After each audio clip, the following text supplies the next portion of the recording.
Slávenie večernej svätej omše v rímskokatolíckom kostole v stredu 22.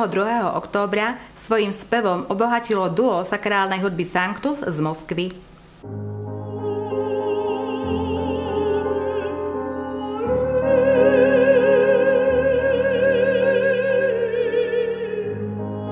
Absolventi Ruskej hudobnej akadémie Čajkovského v Moskve, laureáti medzinárodných konkurzov, speváčka Tatiana Rubinská a klavirista a člen Zväzu hudobných skladateľov Ruska Nikolaj Polubojarov zahrali a zaspievali počas slávenia svätej omše časti vlastnej kompozície Nikolaja.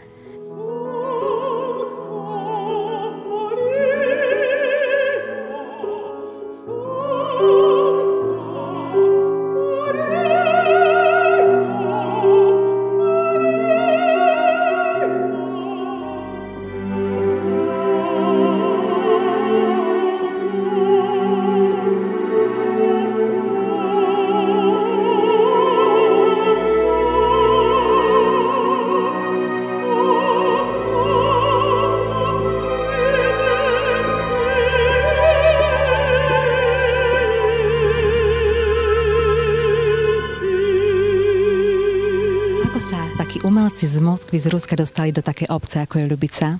Som volám do rôznych farností. Či to je možné prísť a vystúpiť počas svätej omše a po omše. Sme veriaci.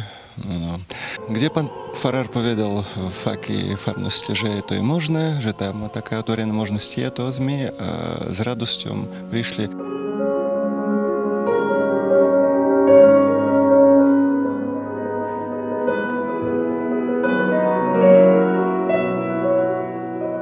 Klavírne skladby v podaní klaviristu Nikolaja sme mali možnosť počuť v kostole v Ľubici aj pred 2 rokmi. Speváčka Tatiana je u nás po prvýkrát.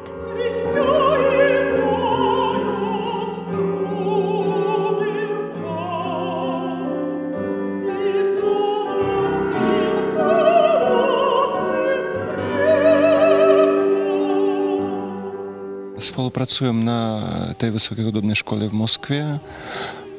To Tatiana Rubinská, pekná operná speváčka, tak sme vystupujeme v sálkach veľkých, v Zväzu hudobných skladateľov Ruska, tam je veľká zálka. Sme boli v Varšavskej filharmonii. My spolu tak pracujeme okolo 1 roka.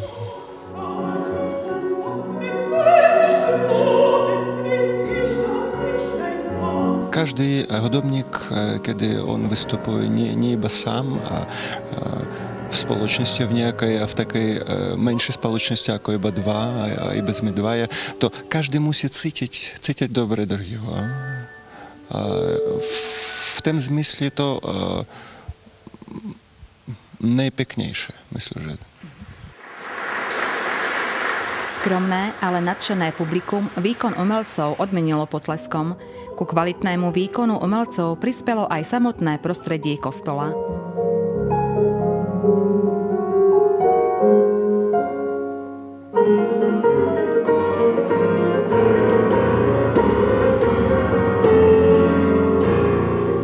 To bolo veľmi dobré, akusticky, taký veľký rozhlas, to pre nás páči, tak ako pták.